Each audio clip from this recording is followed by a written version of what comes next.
Hello everyone, it's Jamal Thomas. Welcome to the Progressive Soapbox. So this one is going to have to be lightning quick because we're about to leave shortly.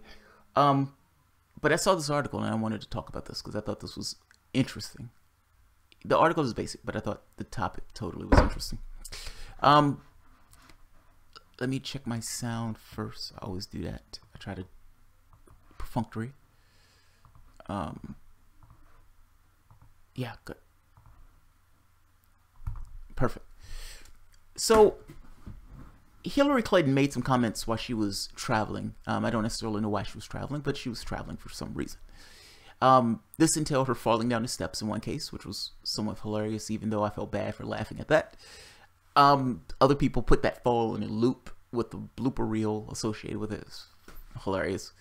But people didn't necessarily like the comments that she made about the voters, saying that she got the voters that were, moving and doing things with their lives in these dynamic places. That's where I won. You won in California. You won in California. It's like, yes, you won some other states, but when I put those states up and you see the red, the sea of red that goes through the country, you saying you won dynamic states. Look, the dynamic places is not America, at least based on your logic. You lost the election. You lost to a reality show host. Now, people are telling you to go away because they're sick of you. They're sick of Clinton-ism. They're sick of all this stuff. They want you to go away. You're not a good representation for the Democratic Party. At least at this point, they threw you under the bus.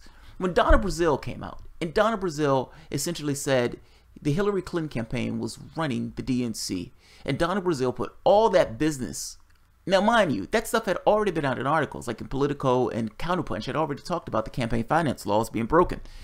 But Donna Brazile doing that, Donna Brazile is a loyal soldier, meaning she put a knife in Hillary Clinton because she was trying to save the Democratic Party. Put a knife in Clinton, save the world, that type of thought. Meaning when they're telling you to go away, it's even coming from the party itself. It's even coming from the party itself. Now, Hillary Clinton hears this, and being the contemplative and I want to say repugnant person she is, because I don't particularly like Hillary Clinton either. She fires back. She attacks. All of these people are telling me to go away. You guys can go fuck yourselves. She didn't say you can go fuck yourselves. What she said was these people are sexist. They never told a man that. They never told a man to go away. That's literally her response. They've never told a man to go away. There's something weird about this. I've had my staff look into this, and they've never found a case where they told men to not talk about their issues. They never told John McCain not to talk about whatever John McCain was talking about. They never told Mitt Romney whatever Mitt Romney was talking about. They never told those men anything. These people are sexist. They're all sexist. Everybody's sexist. Everybody's sexist. That's fundamentally what she said. In fact, let's take a look at the article, because I want to be fair to her. But come on. Everybody that's telling you to go away is sexist. I voted for Jill Stein. I was proud of that vote. You know when I was proud of that vote a second time? When Stein got on and completely dismantled one of the radio or one of the television hosts that was trying to get this connection between Trump and Russia and Jill Stein. She obliterated that woman. Bernie Sanders didn't hold his shape. Jill Stein held her shape. I was doubly proud of her that day. And I was more proud that I voted for her. Has nothing to do with sexism. Those people are sick of Clinton-ism. And I'm going to explain what I mean by that so we can define our terms. First, let's take a look at this. This is the story. Hillary Clinton fires back at critics. No one told a man who lost an election to shut up. Nobody did that. You know something else? There was sexism on election night. And look, I'm not blind. I'm pretty sure there are some sexist men in this country. So don't misunderstand me. Whether there's sexist men in the country or not, it's kind of besides the point. The people who are telling her to go away are not sexist. You have other women who are telling her to go away. This is not just, this is not about gender. It has nothing to do about gender. Using sexism in this way attacks and hurts sexism. Like, I don't think you realize how horrible this is. Like, ultimately, there are real sexist people out there. There are women dealing with a boss that looks at her a particular way, that treats her a particular way, or just interacting with people who behave in these particular ways. There is real sexism. There's real racism. There's real a lot of things.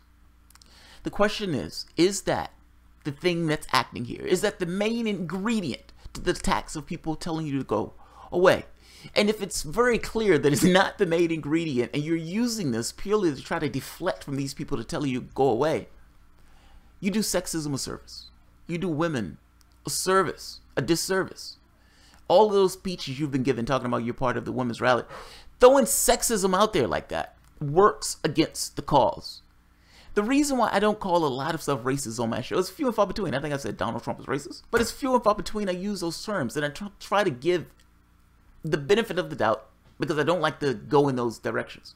Now, don't get me wrong, I will if necessary, but the reason I don't is because when I do call something racist, I want to have the credibility to be able to pull it off. You're literally calling people in a political context, telling you to go away is, for all intents and purposes, a man never said that. I mean, they never told a man that. Meaning, they're only telling me this because I'm a woman. Meaning, all of this is originating from my vagina. And if I didn't have a vagina, if I had something else, they wouldn't be attacking me in this way. That is absolutely ludicrous. This is absolutely ludicrous. That woman is using this purely to deflect from the people telling her to go away. Many of those people, women, many of those people are in her party. They're telling her to go away. The post that this was on, she does have some hardcore supporters. And those supporters are rabid, and those supporters are insane.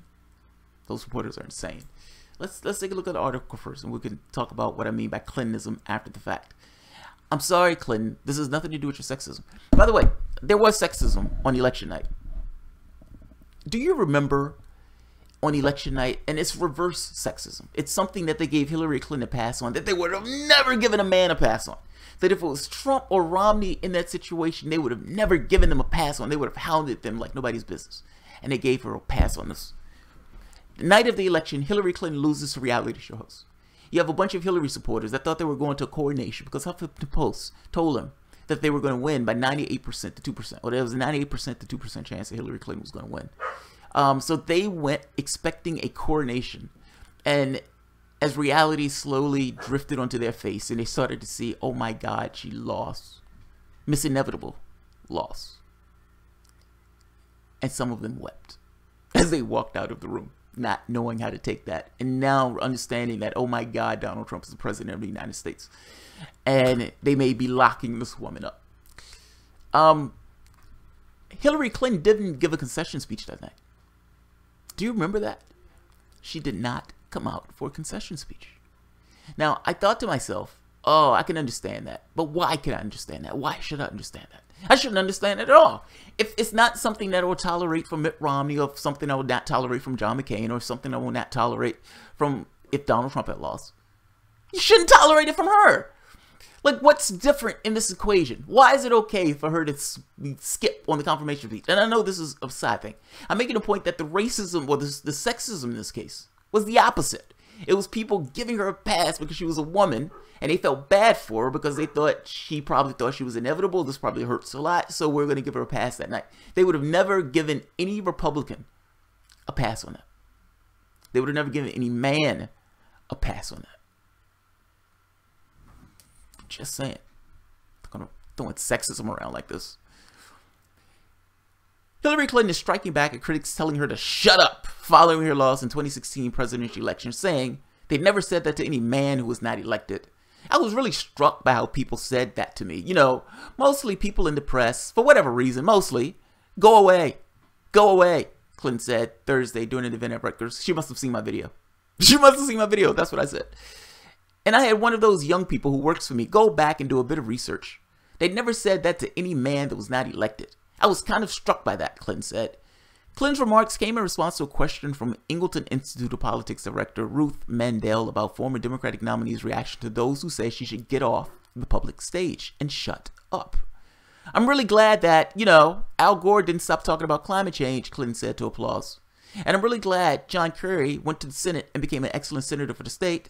The former First Lady continued. And I'm really glad that John McCain kept speaking out and standing up and saying what he had to say. And for heaven's sake, Mitt Romney is running around the Senate, is running for the Senate. The 70-year-old ex-Secretary of State had taken heat in recent weeks, even among some Democrats, for comments she made about Americans who voted for Trump. Now, here's the thing. I want to address that first part. I really want to address that first part. And this is why people don't like Clinton. This is partially why people don't like Clinton.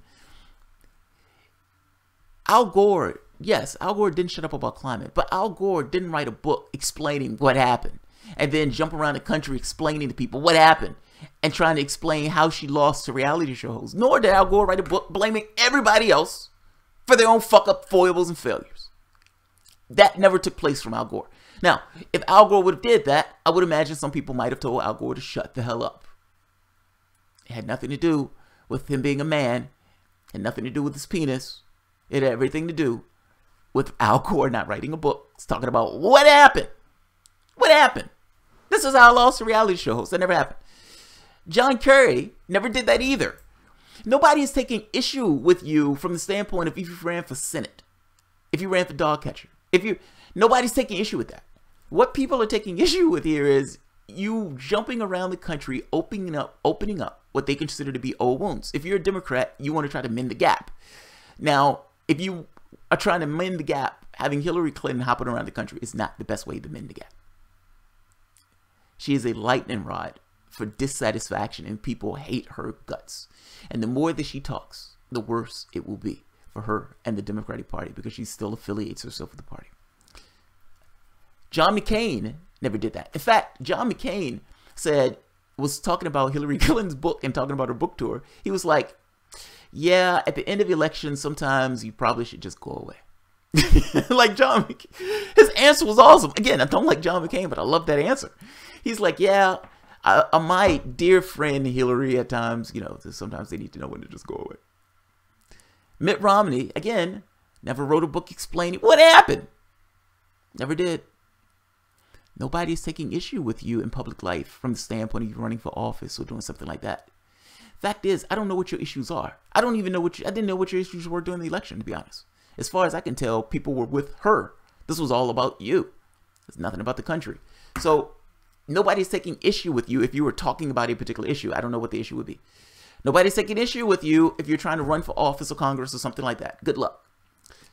People are taking issue with you continuously trying to explain why you fail to reality shows and running around with a book tour explaining why you failed to reality shows and essentially blaming everybody for your own failures. It's your campaign. Own it.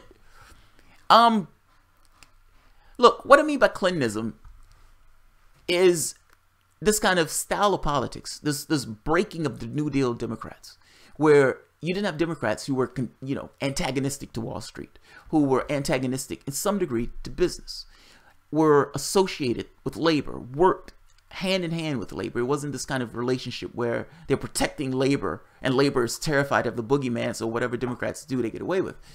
Those weren't the situations to which they found themselves. The birth of Clinton-ism was the death of the New Deal Democrats. That's the truth of the matter. Now, you might have said Jimmy Carter was somewhat a quasi, fair enough. But that was the death of the New Deal. When Bill Clinton destroyed welfare, 70% of those people were kids. When Bill Clinton destroyed or deregulated Wall Street, destroyed Glass-Steagall, multiple deregulations, telecommunications, these weren't things that needed to be done. And fact is, these things were right-wing agenda items that Bill Clinton implemented. Bill Clinton also was the first politician to outrace his Republican competitor. They changed the way politics was run. They fundamentally changed the way the Democratic character was set for those elections. Now, Bill Clinton proceeded to lose essentially the House and the Senate and gave Republican rule. But it didn't matter. He was able to retain his presidency. And part of the way he was doing it was working with the right. And another point, privatizing Social Security. If it wasn't for Monica Lewinsky's blowjob, Bill Clinton would have privatized Social Security. He's supposed to be a Democrat. He's supposedly a Democrat. I don't know what lefty successful legislation Bill Clinton passed. Nothing has come to mind. I do know the right-wing legislation that Bill Clinton passed, and that was, again, right-wing agendas. NAFTA put a knife in labor. The Trans-Pacific Partnership was going to twist it that much better, looking labor in the eyes as labor dies. Those are Democrats. Those are new, you call them neo-libs, whatever you want to call them, third way, whatever. The Clintonites. that type of politics, that style of politics, this, you know, raising up of the professional class, the governing class, this above the law type thing, where when Hillary Clinton went into that campaign with a potential indictment on her head, how insane is that? You're running for the office of the President of the United States, and at any moment you could be perp walked. They bring confusion and drama to everything that they touch. This Russian nonsense was a Clinton idea. I mean, this goes back to 2015, where they're talking about using Putin in order to attack Donald Trump. The fruition of this was her losing and then stabbing from the grave to try to put a knife in Donald Trump at the last minute to delegitimize the presidency and make him much weaker in her 2020 race. Now, granted, Donald Trump played into this in many cats, but still, the point remains. The point remains. People are sick of the phony politics. People are sick of you being obsequious to wealth. People are sick of this way of doing things that runs counter to what they want. They want somebody earnest, and they want fundamental change. This is not incrementalism. They want actual change. There's a difference in those things. Clinton would tell you whatever Clinton needed to tell you. The fact that the whole thing was "I'm with her" tells you a lot in and of itself. It tells you a lot. So they're not sexist. They're sick of the way politics is run. That's what it boils down to. So I'm going to end this one. I can't keep this one long. It is a ludicrous suggestion to say that all of these people are sexist because these people are telling her to go away and that they're sick of her style of politics. I was like, come on. That's fucking insane. That's absolutely insane. Bill Clinton failed miserably in that office. Like, one thing after the next. Bill Clinton was doing right-wing Republican items, and because he was a Democrat, they gave him a pass. Well, if this Democrat is doing it, it must be perfectly okay. The fact that he was a Democrat and was supposed to represent the left gave him a free pass on some of that policy, where they didn't necessarily were skeptical as if a Republican was doing it. Bush could not get NAFTA pass. Bill Clinton could. Bill Clinton could destroy Glass-Steagall. Bush would have a hard time doing such a thing. It took a Democrat. It took a Democrat. The fact is, there's no reason for me to believe that Hillary Clinton would be any different than her husband. In fact, she would be worse, because you have a more rapacious Republican Party, meaning that the stuff that they're going to pass and the stuff that they're going to allow. Also, one last point. If they're so put off by Trump and Russia, what about Trump or Clinton in Saudi Arabia? What about Clinton in Russia? I mean, in the Rostam thing, them paying her. I mean, the guy talking about they were giving her a bribe or paying the Clinton Foundation the bribes. What about all these people, all these foreign entities that are putting all of this money into that slush fund of the Clinton Foundation? I mean, come on. That she should have been locked up for that by itself. I mean, you're literally a Secretary of State taking money from one end and doing favors in the other. Saudi Arabia gives you a bunch of money from the Clinton Foundation, and all of a sudden Saudi Arabia gets weapons. Turkey, or all of these people getting visitations. You know, if you give us 7 digits, you can visit the Secretary of State. What about in situations where Bill Clinton was out there still collecting money from those states while Hillary Clinton was Secretary of State? This is massively corrupt. This is what people don't like. This is why people want you to go away. They're not telling you that because you're a woman. They're not telling you that because you have a vagina. They're not telling you that because you have breasts. They're telling you to go away because they don't like you as a person. It is easier to obfuscate. It is easier to put in your head that, okay, all these people are just sexist. But in 3 in the morning when it's just you and your God, certainly you know that it's not because they're sexist. They're just sick of you and the brand of politics that you deliver to the United States. So that's what that boils down to. I can't be long, so let me take a look at a few of these. Oh, wow. We're not telling Nina Turner to go away. That's right, Balthazar. Nobody's telling Nina Turner to go away. By the way, Nina Turner followed me on Twitter.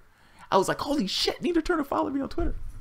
Yeah, we're not telling Nina Turner to go away. Nobody is telling Nina Turner to go away. Good point. Nobody is telling Tulsi Gabbard to go away. Nobody is doing that. Nobody is doing that. This is not about your vagina. This has nothing to do with your vagina. Balthazar. Even if she got the voters that matter, she still lost to a candidate named Not Voting and a reality show clown. She lost the average popular vote 49 out of 50 states. you know, what's wild about that, when you look at the map, if you take off California, California is such a massive state that I think she got like 3 million more votes in California. Now, in the rest of the country, Donald Trump was up by a large margin. It took California's 3 million votes in order for her to say, I have this popular vote in hand. She just got so many more votes in California. When you take California off, it is a sea of red. It is a sea of red. It's debilitatingly red, like shockingly red. And then red is this kind of bright, vibrant, aggressive color. So the moment you look at the chart, you're like, oh my God. Oh my God, she got hammered. She got the stuffing beat out of her. I don't know if she lost the popular vote in 49 out of 50, that she wouldn't have been able to get that many, electoral votes. But she won the coast. So she won like New York, California, etc. But she lost Democratic stronghold. She lost workers. She lost places like Ohio, Wisconsin. I mean, come on. And these places were winnable. Obama won Ohio. Obama won Wisconsin. Well, it's not her vagina. It's not about her vagina. Her camp told burn workers to go away in response to Wisconsin. She didn't even go to Wisconsin. This is what I mean. She ran that entire race as if she was doing the country a favor. Don't worry, guys. I'm here. I got you covered. You just need to let me do whatever I want to do in their office, and I will save you from Donald Trump. That's how she ran the race. Why do I need to go to Wisconsin? Those sniveling bitches should thank me for running in this race. They should be happy that I'm running in this race. They're with me. They're with me. Yeah. I'm sorry, guys. The sexist thing is horrid as a political strategy. You understand? It undermines real sexism. That's why I don't like this. I don't like when people use race in that way. It's like, I hate it when people say something is racist, when I'm like, oh, no, dude, that's not. Don't use it in that context. Use it when it really matters. So, let's see, Balthazar. Hillary Clinton couldn't even change slogan to I'm with you. I'm with you would have been a far better slogan. I agree, Balthazar. I agree. All right, so I am going to... Oh, one more. She couldn't even change one stance to progressive. Well, I mean, she started talking about the college thing. And Bernie Sanders did push her to the left to some degree. But it's one of those things of, do you actually believe it? How can you believe it? Her positions everywhere else was opposite. It's like she's flipping her positions out of all of a sudden. Is she doing this purely just to get elected? Yes, of course. She was going to tack back to the right when she got to the race. And yeah, she tacked back to the right when she got to the race. So, yeah, she didn't change at all. She was doing what she had to do to win. So, all right, guys, I'm going to leave it at that. Guys, thank you all for showing up. I know it's Saturday. I need to head out because we're going to the wedding. So, if you guys enjoy the content, please feel free to share, like, subscribe, and of course, you can always support the patron. And Balthazar, man, thank you very much. I totally appreciate it. 2-year college, that's what it was. She was doing a college thing. That was her public position, right? She has a public and a private position. Public and a private. All right, guys, I'm going to end this. You all have an awesome day. I might do some more of these tonight. We still have stuff to take out the house, and I feel miserable. So, may see me, may not, but you will definitely see me tomorrow. So, have a good one, guys. Thank you.